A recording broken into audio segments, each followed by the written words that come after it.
할렐루야. 어제 그제 날이 꽤 덥더라고요. 거의 이제 20도 후반대 한 30도 가까이 이렇게 올라가는 것 같고요. 오늘 이제 비가 내리니까 날씨가 습해지면서 더워요. 그래서 에어컨도 틀으라고 이렇게 했고요. 아침에 제가 기도하면서는 가을 비가 내렸다 이렇게 기도를 했어요. 얼마나 더웠으면 우리 성가대도 오늘 찬양하면서 이제 우리 격려해 줄 때 기쁜 마음으로 또 자신 있게 찬양할 텐데, 우리 성가대 늘 기쁜 마음으로 하나님의 찬양하는 일에 최선을 다할 수 있도록 우리 한번 격하게 한번 격려해 드리도록 하겠습니다.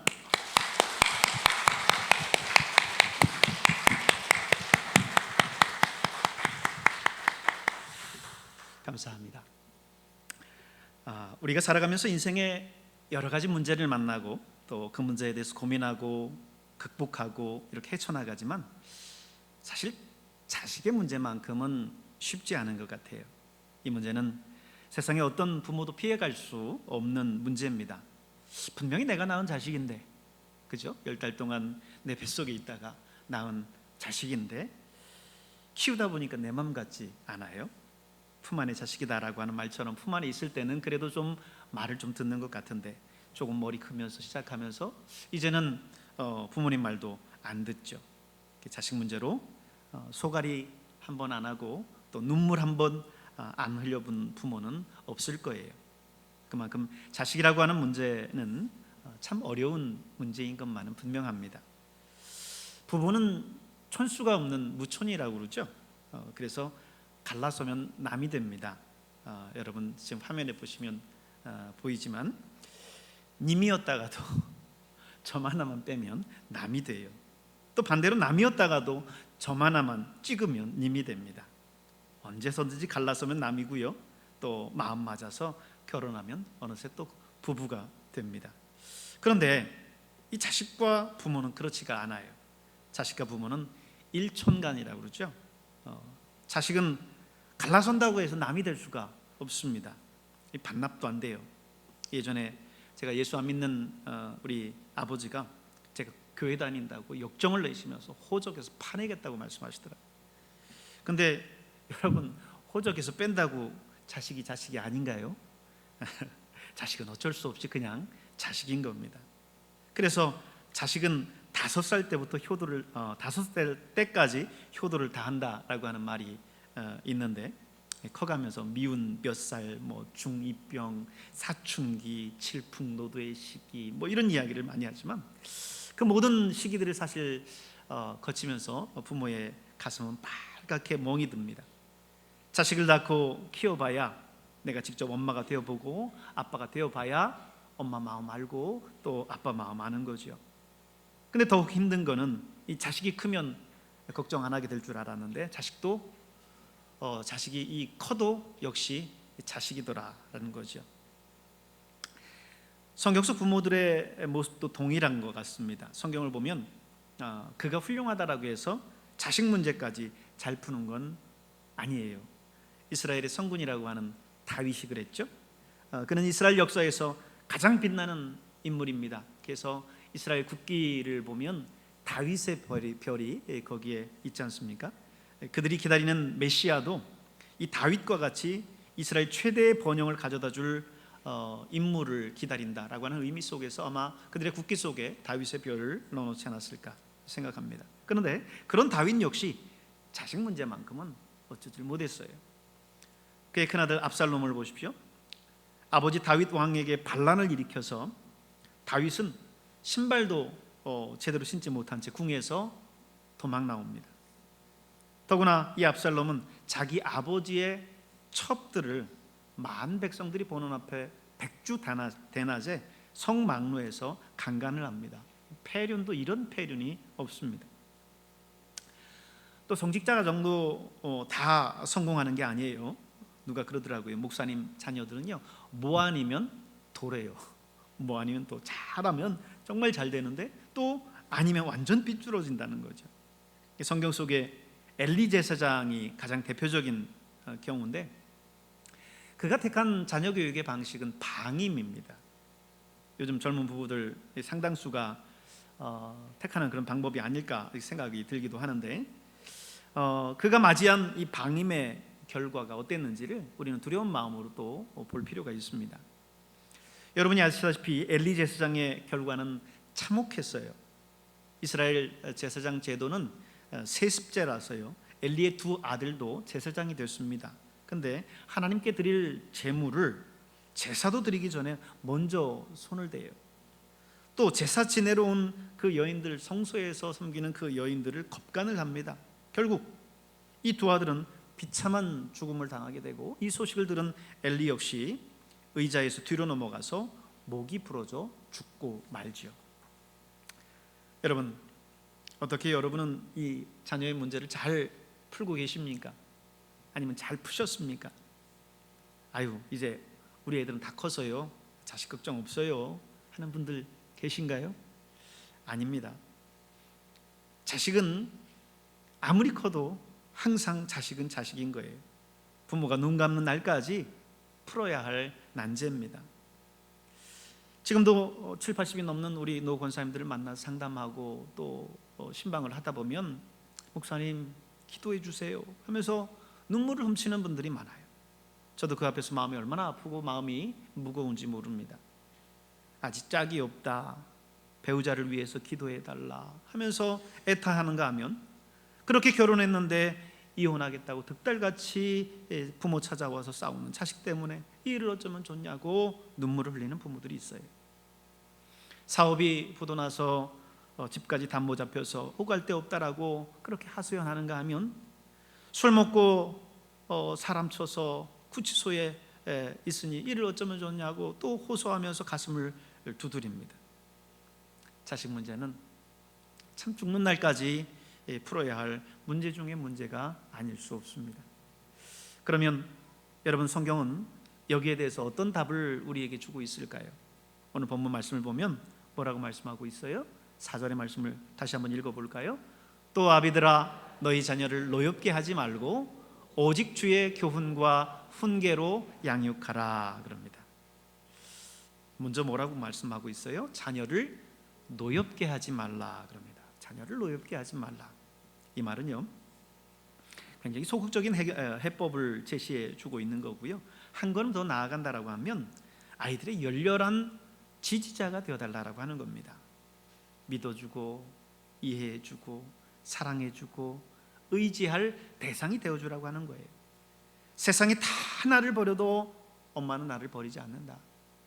세상 사람들이 다 나를 이해 못해줘도 아빠는 나를 이해해준다 라고 하는 이 생각을 갖도록 여러분이 여러분의 자녀의 열렬한 서포터가 되어주라는 겁니다. 우리가 축구 경기에 가보면 서포터즈들 있죠. 본래 축구 경기는 몇 명이에요? 11명이 하죠. 그런데 관중석에서 열심히 응원하는 그 서포터즈를 일컬어서 12번째 선수라고 말합니다. 농구 역시 5명이 한 팀인데 그들을 응원하는 서포터즈를 코트의 6번째 선수라고 그렇게 이야기를 합니다. 이런 서포터즈들의 지지와 격려가 있는 홈 경기하고요, 오히려 상대팀의 서포터즈가 많은 원정 경기하고는요, 경기 자체가 경기력에서 차이가 대단합니다. 그 팬들의 열렬한 응원은요, 엄청난 경기력으로 연결이 돼요. 여러분, 2002년 월드컵을 기억하시죠? 지금도 생각하면요, 그 드라마틱한 장면들이 재현될 때마다 가슴이 벅차올라요. 제가 몇 장의 사진들을 좀 준비해 봤거든요. 같이 한번 볼까요? 저게 대구 범어 사거리에 모였었던 인파입니다. 다음은요, 부산역 광장에 모인 인파고요, 다음은 광안리 해수욕장에 모여서 응원했었던 인파입니다. 그 다음은 광화문이고요, 또 다음도 역시 광화문입니다. 그리고 이제 경기장 안에 큰 대형 태극기를 지금 들고 서 있는 우리 붉은 악마들이죠. 그 다음은 우리가 잘 아는 유명한 꿈은 이루어진다라고 하는 저 문구를 놓고 응원했었던 우리 서포터즈들 생각을 할 수 있을 겁니다. 그 다음에 여러분, 이 경기가 어떻게 이어지죠? 안정환 선수의 골 넣은 그 장면, 홍명보 선수의 그 다음 골 넣고 환호하는 그 장면, 여러분, 그 감격적인 장면들이 지금도 생생하지 않습니까? 저는 그런 생각이 들어요. 2002년 월드컵을 우리나라에서 개최했기 때문에 사실 이게 가능하지 않았을까 생각을 합니다. 왜냐하면 우리나라 축구 실력으로 말한다고 하면 우리나라가 4강에 든다라고 하는 건요, 월드컵 4강에 든다라고 하는 건요, 거의 신화나 다름이 없습니다. 신화나 다름없어요. 근데 온 경기장을 빨갛게 물들인 그 붉은 악마들, 여러분 지금도 기억하시죠? 요즘도 많이 하는 것 같아요. 대한민국, 같이 한번 해볼까요? 대한민국. 많이들 해보셔서 잘하시네요. 이 응원이 어마어마하게 그 경기장 전체를 울리면서 있었죠. 그 결과 놀라운 결과를 얻어냈습니다. 물론 선수와 감독들도 열심히 피나는 훈련을 했겠지만 이 엄청난 서포터즈들의 그 응원 속에서 이 모든 경기가 가능할 수 있었던 거죠. 마찬가지입니다. 우리 자녀들이 집 현관문을 열고 집에 들어오는 순간 내가 홈구장에 왔구나 라는 생각을 가져야 돼요. 안정감과 자신감을 가질 수 있어야 됩니다. 집에 오면 마음이 포근해지고 평안하고 안심이 되고 따뜻함을 느껴야 돼요. 가정은 있는 그대로 받아들여지는 그런 곳이 가정이어야 하고 부모여야 합니다. 학교는 지식을 주는 곳이죠. 그러면 가정은 어떤 곳일까요? 사랑을 주는 곳입니다. 그래서 부모님이 아이들을 끌어안고 따뜻하게 포옹도 해주고 사랑한다고 뺨도 비벼주고, 그러면 거기에서 생기가 나고 활력소가 생기는 겁니다. 사람은요, 사랑이신 하나님의 형상에 따라 창조됐어요. 그렇기 때문에 사랑하고 사랑받으면서 살아가는 존재가 사람입니다. 사랑받고 사랑하지 않고 살아간다면 메마른 사회 속에서 사람이 견딜 수가 없는 거예요. 아이들이 가정에서 부모에게 사랑받지 못하고 그 사랑을 느끼지 못한다고 한다면 그가 어디 가서 사랑을 받을 수 있겠습니까? 요즘 우리 사회 청소년들이 그 인터넷 중독이 굉장히 심각한 문제죠. 통계에 의하면 청소년 10명 가운데 3명이 인터넷 중독에 빠져 있다. 거의 통제가 되지 않는다, 이렇게 이야기를 합니다. 인터넷 중독에 빠진 거, 물론 성인들도 그 인터넷 중독에 빠진 사람들이 많이 있어요. 그렇지만 청소년들은 성인의 2배에 이른다라고 합니다. 인터넷 중독이 완전히 거기에 빠져서 현실과 이 사이버 공간 속의 세계를 자꾸 넘나들면서 착각하는 거죠. 그런데 이렇게 인터넷 중독에 빠지는 이유가 뭘까요? 결정적인 이유는요, 사실 부모입니다. 요즘 한국 사회는 맞벌이 부부가 그리 많습니다. 혼자 벌어서는 살 수 없는 그런 시대다 보니까 아이들이 이 집에 와도 자신을 반겨주는 엄마가 아빠가 없습니다. 부모님과 한자리에 앉아서 식사할 시간조차 없어요. 그러다 보니까 부모님과 자식 간의 대화도 사라지죠. 사랑의 접촉의 기회도 사라집니다. 부모가 그냥 용돈이나 던져주는 그런 게 부모가 아니잖아요. 아무리 상황이 힘들다 해도 가장 소중한 것은 자식입니다. 자식에게 사랑을 주실 수 있길 바랍니다. 용기를 주실 수 있길 바랍니다. 열렬한 서포터스, 지지자가 되어주시길 바랍니다. 아이가 실패를 경험하고 좌절을 경험하고 왔을 때 나는 할 수 없구나라고 하는 그 부정적인 생각에 사로잡히지 않고 다시 일어날 수 있도록 그 아이를 격려하고, 괜찮아, 너는 할 수 있어, You can do it 라고 그를 지지해 줄 수 있는 여러분이 될 수 있길 바랍니다. 그럴 때 우리 아이들의 그 인생에서 그 노여움을 제할 수 있는 거예요. 두 번째로, 이 자식의 문제를 풀기 위해서는 교훈과 훈계가 필요해요. 교훈과 훈계가. 여러분의 자녀들 진심으로 사랑하십니까? 이거는 아니? 그러고 보니까 결혼도 안 한 사람이 예, 여러분의 자녀를 사랑한다는 거 맞죠? 당연하죠. 그렇다고 한다면요, 여러분 부지런히 훈계하십시오. 부지런히 훈계하십시오. 자녀들에게는 부모로부터 훈계를 받아야 할 권리가 있습니다. 사랑과 훈계는요 본질적으로 하나예요. 사랑 속에는 훈계가 있는 것이고 훈계 속에는 사랑이 내포되어 있는 겁니다. 잠언 13장 24절에 있는 말씀 여러분 같이 한번 읽어볼까요? 초다를 참아 못하는 자는 그 자식을 미워함이라. 자식을 사랑하는 자는 근실이 징계하느니라. 아멘. 그렇습니다. 사랑하기 때문에 징계하는 거고, 사랑하는 거기 때문에 자식에게 훈계하는 겁니다. 사랑하지 않는다면, 옆집 자식이라고 한다면 굳이 얼굴에 인상 쓰면서 그렇게 스트레스 받아가면서 서로 훈계하고 그럴 이유가 없겠죠. 근데 내 자식이니까, 내가 낳은 내 자식이니까, 하나님께서 부모라고 하는 그런 직분을 주셨으니까, 그러니까 근실이 징계하고 근실이 그들을 훈계해야 된다는 거예요. 일전에 제 논문 지도 교수님이 열차를 타고 여행을 하시다가 아주 씁쓸한 경험을 했다고 해요.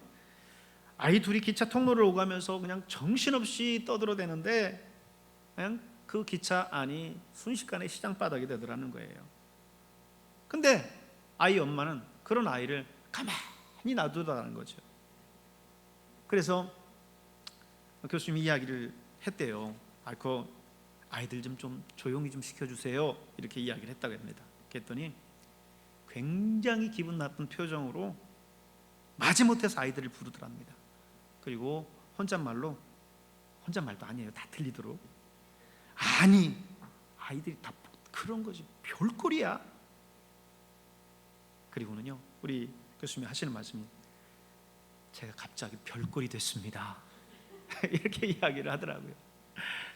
여러분, 참 이야기를 들으면서 참 착잡하지 않습니까? 그거는 사랑이 아니에요. 진정한 사랑에는 반드시 훈계가 포함되어져 있습니다. 훈계를 아끼는 것은 그 아이를 불행하게 만드는 거예요. 버르장머리 없고 매너 없는 사회인으로 만드는 겁니다. 부모가 자식을 불행하게 만드는 거예요. 그래서 성경은 우리에게 말씀하시기를 교훈과 훈계로 양육하라 그랬습니다. 교훈과 훈계로 양육하라. 여기서 훈계라고 하는 것은요, 과거의 잘못에 대해서 처벌하는 것, 이거를 의미하는 게 아니에요. 여기서 훈계라고 하는 것은요, correction, 수정해 주는 거예요. 그리고 인도, 가이드해 주는 거고요. 그리고 훈련, train, discipline, 훈련해 주는 거예요. 그게 바로 훈계입니다.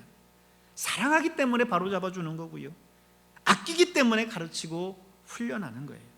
그것이 성경이 말하고 있는 훈계의 의미입니다. 히브리서 12장 6절의 말씀을 같이 한번 읽어볼까요? 주께서 그 사랑하시는 자를 징계하시고 그의 받으시는 아들마다 채찍질 하심이라. 여기서 징계한다라고 하는 것은 correct, 수정하고 바꿔준다라는 거예요. 사랑하는 자를 옳은 길로 바꿔준다는 겁니다. 그게 바로 훈계예요. 사랑하기 때문에 때로는 회초리도 들고, 사랑하기 때문에 하나님께서 부여해 주신 부모의 권위로 그들을 엄하게 가르치기도 하는 거라는 겁니다. 이것이 바로 성경적인 훈계입니다.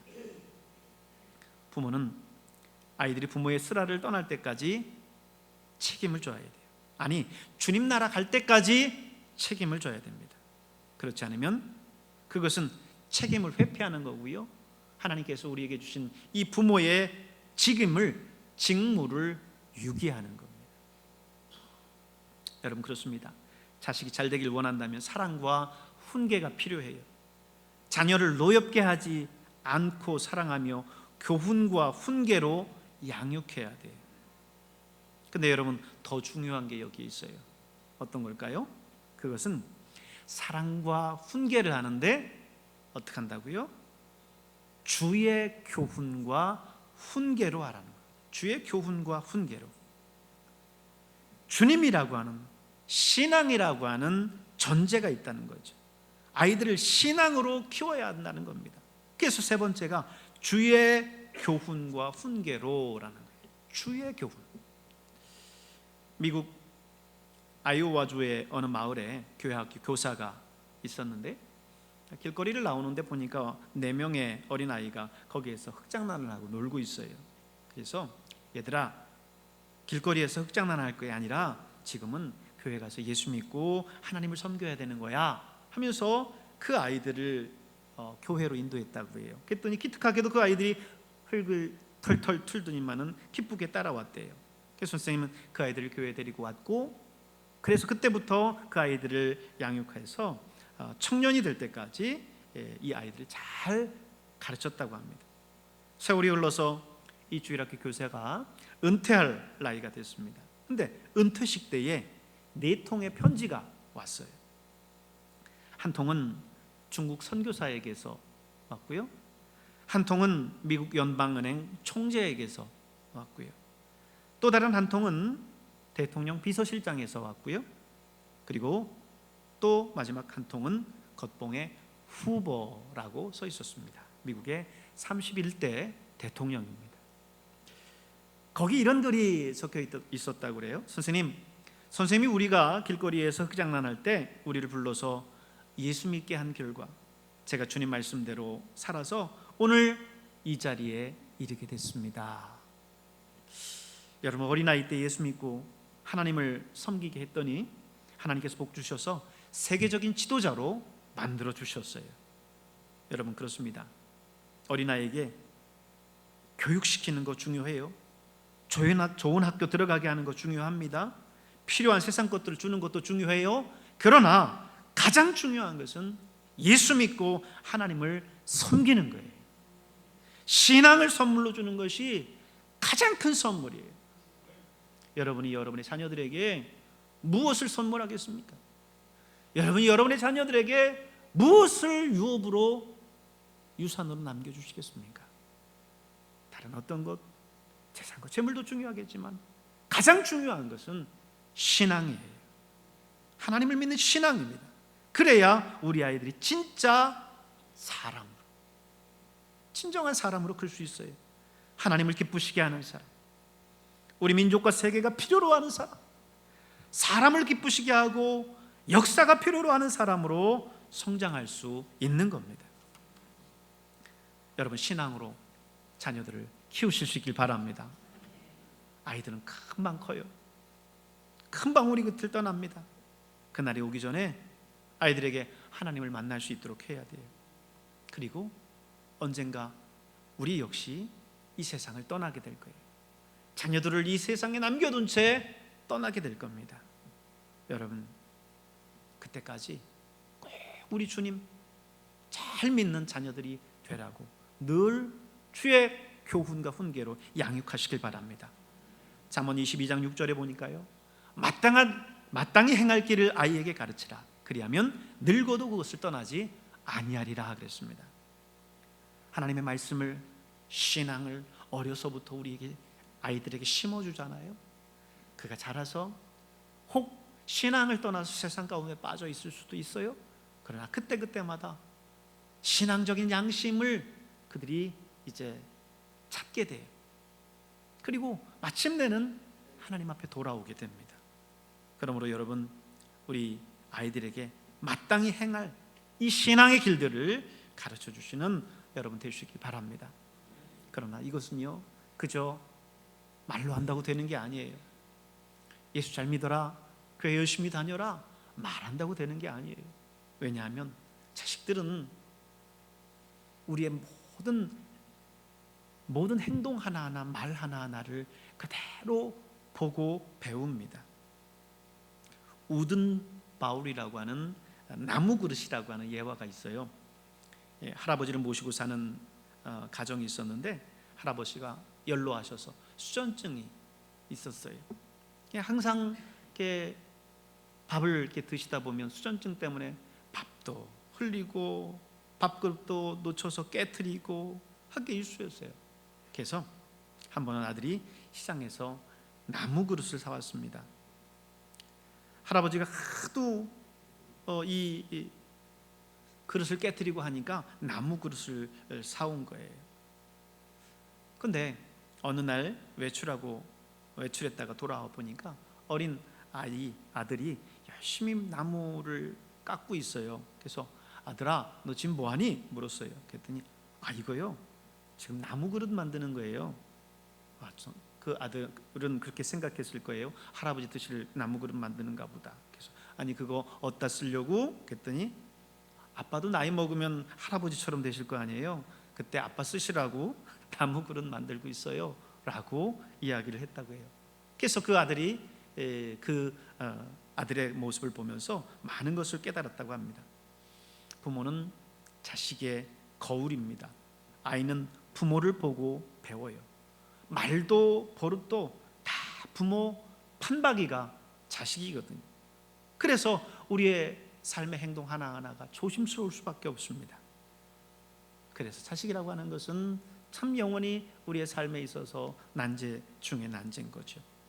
사랑하는 여러분, 오늘 주신 말씀을 기억하실 수 있길 바랍니다. 너희 자녀를 노엽게 하지 말고 오직 주의 교양과 교훈과 훈계로 양육하라 말씀하셨어요. 자녀에게 사랑을 주면서 든든한 지지자가 되어 주시고 교훈과 훈계를 통해서 옳은 것이 무엇인지를 가르쳐 주시고 무엇보다도 신앙이라고 하는 가장 큰 원리, 인생의 가장 기본이 되는 원리를 가르쳐 주실 수 있길 바랍니다. 그것이 오늘 우리에게 주신 자녀를 양육하는 그런 방법, 이 난제를 풀 수 있는 해법인 줄로 믿습니다. 기도하겠습니다.